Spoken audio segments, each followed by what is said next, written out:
Hello students, Ram Ram सारा। नया subject है अंडरस्टैंडिंग डिसिप्लिन एंड सब्जेक्ट्स। और ये बीएड सेकेंड ईयर का सब्जेक्ट है। किसी किसी यूनिवर्सिटी में फर्स्ट ईयर का भी सब्जेक्ट है, केयू के यूनिवर्सिटी का भी है, में तो है ही ये, मतलब और यूनिवर्सिटी वाले अपना मैच कर लेना। इस सब्जेक्ट के मैंने सारे टॉपिक करा रखे हैं, मतलब यूनिट 1 और यूनिट 2 हर यूनिवर्सिटी की आप प्लेलिस्ट में चेक कर सकते हो। फिर भी आज 2-3 स्टूडेंट के कमेंट आए थे इस टॉपिक से रिलेटेड, तो ये उनके लिए है, मतलब सबके लिए ही है, ऐसा नहीं है कि स्पेशल उनके लिए है। देखो भाई, क्वेश्चन है, एक्सप्लेन करो the role of disciplinary knowledge का इन स्कूल क्यूरिकुलम। ठीक है, मतलब स्कूल के जो क्यूरिकुलम होता है, हमारा पाठ्यक्रम होता है, उसमें डिसिप्लिनरी जो नॉलेज होती है उसकी भूमिका बतानी है आपको। ठीक है, इसको ऐसे भी बोल सकते हैं, सेम को इस मतलब सेम ऐसे भी आ सकता है ये कि स्कूली विषयों के निर्माण में कौन सी विशेषताओं को ध्यान में रखा जाता है। ठीक है, अब स्टार्ट करते हैं हम। पहले मैं ऐसे समझाऊंगी आपको कि इसमें क्या क्या रखा है, फिर मैं आपको बताऊंगी, मतलब पढ़ के बता दूंगी। और बहुत ही आसान मतलब लैंग्वेज में नोट्स हैं, आपने कोई भी दिक्कत तो नहीं आनी चाहिए। फिर भी कोई गलती हो या फिर आपका कोई सजेशन हो भाई, फीडबैक ज़रूर दिया करो। ठीक है, स्टार्ट करते हैं अपना टॉपिक। देखो, जब भी आप स्कूल का क्यूरिकुलम बनाते हैं ना, मतलब पाठ्यक्रम बनाते हैं, उसमें क्या होया करे, जो मेरी परछाई हुआ है, स्कूल का जो क्यूरिकुलम बनाते हैं ना, तो उसमें क्या होगा, डिसिप्लिनरी नॉलेज की इम्पोर्टेंस बहुत ही ज़्यादा होती है। देखो, जो भी स्कूल का क्यूरिकुलम हम डिसाइड करते हैं कि तो क्या होया करे, डिसिप्लिनरी नॉलेज जो होता है ना बहुत ही मेन होता है। क्यों होता है, इससे क्या होया करे, सब्जेक्ट की क्या होया करे, बच्चे ने डीप नॉलेज हो जाओगी। अगर आपने अपने सब्जेक्ट की डीप नॉलेज है तो आप उसमें आगे ग्रो कर सको हो, है ना। और उससे रिलेटेड आप आगे सक्सेस होने के आपके रास्ते बहुत ज़्यादा हो जाया करें, है ना। तो यह बात क्या रखी है कि स्कूल के पाठ्यक्रम में विषयगत ज्ञान मतलब डिसिप्लिनरी नॉलेज, जिसके बारे में मैंने पूरी वीडियो बना रखी है कि भाई डिसिप्लिनरी नॉलेज क्या होता है ना, की भूमिका बहुत महत्वपूर्ण होती है। यह छात्रों को मतलब एक रहता है डिसिप्लिन आ जाओगा जब बच्चे ने डिसिप्लिन का नॉलेज होगी। ठीक है, यह छात्रों को किसी विशेष विषय के बारे में गहन ज्ञान मतलब डीप नॉलेज प्रदान करता है, जिससे क्या होता है, उन्हें विषय की बेहतर समझ हासिल होती है और वे अपनी शिक्षा के विभिन्न क्षेत्रों में प्रभावी ढंग से योगदान कर सकते हैं। ठीक है, उसके बाद है विषय की विशेषज्ञता मतलब स्पेशलाइजेशन से आप क्या होता है, मतलब किसी भी सब्जेक्ट की स्पेशलाइजेशन का मतलब, देखो इसके नाम में है इसका मतलब, देखो स्पेशलाइजेशन, अगर आपने अपने सब्जेक्ट की स्पेशलाइज्ड हो जाओ, आपने आप उसकी पूरी नॉलेज है, तो आप उससे रिलेटेड कोई भी आपसे कोई क्वेश्चन पूछ ले, आप दूसरे से समझा भी सको हो, है ना। उससे रिलेटेड आगे हो आप और भी खुद रिसर्च कर सको हो, है ना। तो यही चीज़ है कि छात्रों को किसी विशेष विषय में विशेषज्ञता हासिल करने में ये हेल्प करता है, जो डिसिप्लिनरी नॉलेज होता है। इससे वे विषय के बारे में बेहतर समझ हासिल करते हैं और अपनी शिक्षा के विभिन्न क्षेत्रों में प्रभावी ढंग से योगदान कर सकते हैं। उसके बाद देखो हम करेंगे अनुशासन ज्ञान जो होता है, डिसिप्लिनरी नॉलेज जो हम कर रहे हैं उसका रोल क्या है, मतलब उसकी भूमिका क्या है। ये कुछ पॉइंट्स हैं, 6 पॉइंट है भाई। 16 नंबर का क्वेश्चन होगा तो कम से कम आप 4-5 पॉइंट तो लिख के ही आने हैं आपने जब सीट भरी जाओगी। ठीक है, मैं मेन पॉइंट में क्या क्या रखा है वो समझ लो, तो आप मुँह मत डरो, इतना बड़ा क्वेश्चन है मेरे याद नहीं होगा वो। मेन हेडिंग ध्यान रखियो, भीतर का आप अपने आप बना कर लिख का सको। ठीक है, तो मैं पहले समझा देती हूँ कि इसमें क्या क्या रखा है।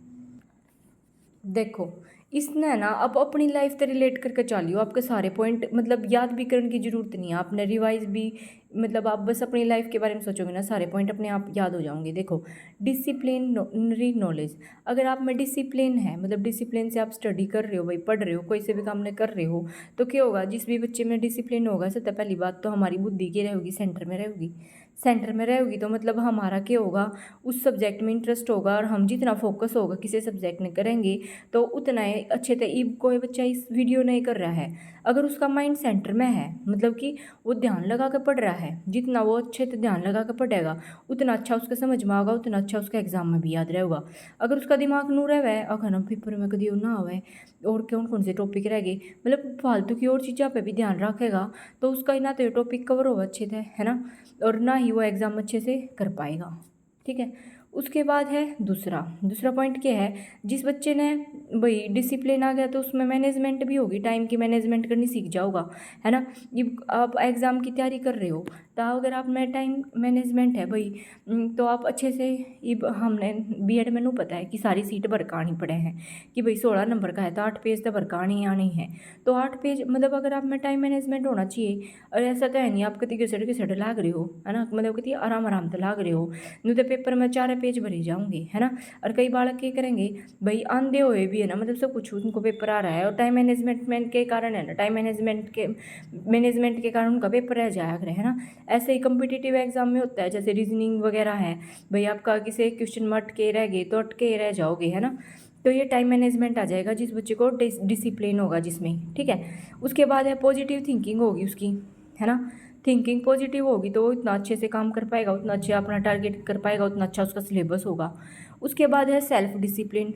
जब छोटे बालक थे अपा तो घर के कदम तार दिया कर दे, पेपर है तेरा पढ़ ले, पेपर है तेरा पढ़ ले, बार बार में एहसास दिलाया जाया कर दे, है ना।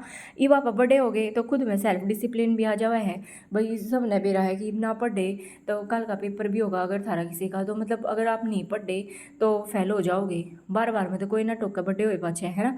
तो सेल्फ डिसिप्लिन विकसित हो जाता है जिस बच्चे में डिसिप्लिन होता है, ठीक है ना। वे खुद अपने आप को मोटिवेट करते हैं पढ़ने के लिए, कोई बार बार में नहीं टोकता, कोई बार बार में संदीप महेश्वरी या किसी मोटिवेटर की वीडियो नहीं देखता, वो अपने आप मोटिवेट होता है कि हाँ ये तो कुछ करना ही पड़ेगा, उम्र लिकड़ गई तो कोई फार्म नहीं भर सकती, है ना। उसके बाद है सफलता के लिए जो उसके रास्ते होते हैं ना, जो डिसिप्लिन वाला होता है उसके रास्ते क्या होते हैं, उसकी मतलब रास्ते है ना, पक्का रास्ता बन जाएगा उसका, नू वो नहीं है कि वो लुढ़क सके है अनसक्सेस हो सके हैं। जो बच्चा डिसिप्लिन में होकर स्टडी करेगा तो उसका हर चीज़ क्लियर हो सके है, अगर जिसके कॉन्सेप्ट क्लियर है तो वही बात है, कोई भी टेस्ट क्लियर करवा लो, है ना। फिर है 6th पॉइंट में आ जावा है कि जीवन के अन्य क्षेत्र में भी डिसिप्लिन काम आवा है, ठीक है ना। लाइफ के जो अलग मेन अलग गोल्स होते हैं, ठीक है भाई, नू मत मानिए उसका तो पेन भी नहीं चल रहा, पेन मेरे दूसरे रूम में है, मैं थारी उससे बिना पंखे चलाए बैठी हूँ कि पंखे मतलब पेज जुड़े हैं, आवाज़ आवा है इतनी मुंडी गर्मी में, और मैं शान नहीं कर रही थारे भाई, ये मेरा फ़र्ज़ है, मैं अपनी उससे वो कर रही हूँ, दोनों मत मानियो, ठीक है। देखो जीवन जब लाइफ के हैं अन्य फील्ड्स में, बहुत सारी फील्ड्स में भी काम आवा है, नू तो है नहीं भाई स्टडी में काम आवा है। अगर आप में डिसिप्लिन है तो आपकी बार भी इज्जत होगी भाई समाज में, मतलब आपके दोस्त वगैरह अच्छे होंगे भाई, वो बालक सही है, मतलब कोई आपके काम आ जाएगा, ना तो मतलब ही दुनिया है ही, ठीक है। फिर है इसमें एक पॉइंट ये भी है कि भाई डिफरेंस जो स्कूल, ये अलग से एक शॉर्ट नोट में भी आ सकता है और ऐसे भी इसमें लिख सको हो आप कि जो स्कूल सब्जेक्ट है, देखो डिफरेंस बिटवीन, एक तो होया करे स्कूल का सब्जेक्ट, एक होया करे आपका स्टडी का सब्जेक्ट। इसमें डिफरेंस क्यों होया करे, स्कूल का सब्जेक्ट होया करे जो स्कूल के द्वारा डिसाइड होता है, मतलब जो स्कूल में हम पढ़ा करे, एक थ्री आता है पूरा क्यूरिकुलम डिसाइड है किसी न किसी एक शिक्षा बोर्ड के द्वारा कि भाई इंग्लिश का यो सब्जेक्ट कराना है, इसमें यो सिलेबस, इसमें यो सिलेबस है, हिंदी का यो कराना, मैथ का यो कराना है ना, तो किसी स्पेशलाइज्ड का ही पढ़ोगे। इसमें स्टडी में क्या हो जाया करे, इसमें क्या होया करे, स्टडी में आप अपने इंटरेस्ट, मतलब स्कूल में तो मतलब बॉन्डिंग, मतलब एक तरह बंद रहे हो आप कि भाई वे सब्जेक्ट ही करने, अपना एक्स्ट्रा नहीं कर सकते। इसमें वे सब्जेक्ट तो हैं मतलब एक्स्ट्रा आप कोई टॉपिक करना चाहो, जैसे कोई नोवेल पढ़ रहा है, जैसे आप मेनली यूनिवर्सिटीज़ वगैरह में यूज़ होती है, मतलब ये वाली जो स्टडी सब्जेक्ट होता है, जैसे आप जैसे आप हिस्ट्री या मैथ में स्पेशलाइज्ड कोई डिग्री ले रहे हो, है ना, तो आप स्पेशली बस उस सब्जेक्ट के बारे में पढ़ोगे और क्या आपने ज़रूरत नहीं होगी। ये जो लिख रखा है एक बार लिखने का तरीका और देख लो जल्दी से, वैसे आपका सारा टॉपिक हो गया है, सारे पॉइंट बता दिए हैं, ठीक है। देखो अनुशासन ज्ञान की भूमिका, मतलब रोल क्या होता है, ये मैंने कुछ वर्ड्स इंग्लिश में इसलिए लिखे हैं भाई, हिंदी में बच्चा ने दिक्कत आवे तो वो इंग्लिश में भी लिख सके हैं, मतलब इस एक वर्ड ने तो उन्हें दिक्कत नहीं आओगी, याद भी जल्दी हो जाओगा, ठीक है। मतलब एक तो क्या रहा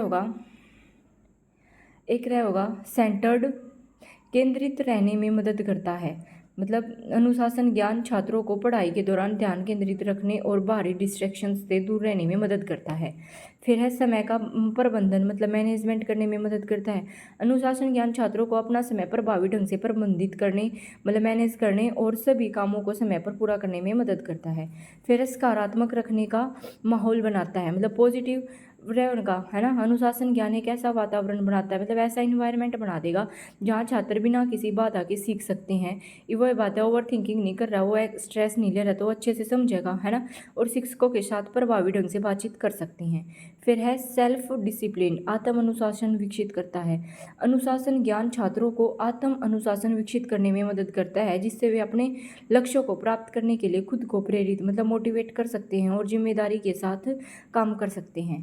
फिर है सफलता के लिए मार्ग प्रशस्त करता है, मतलब कि रास्ते को पक्का करता है। और ये प्रशस्त को इंग्लिश में PAVES लिख रखा है ये, ठीक है ना।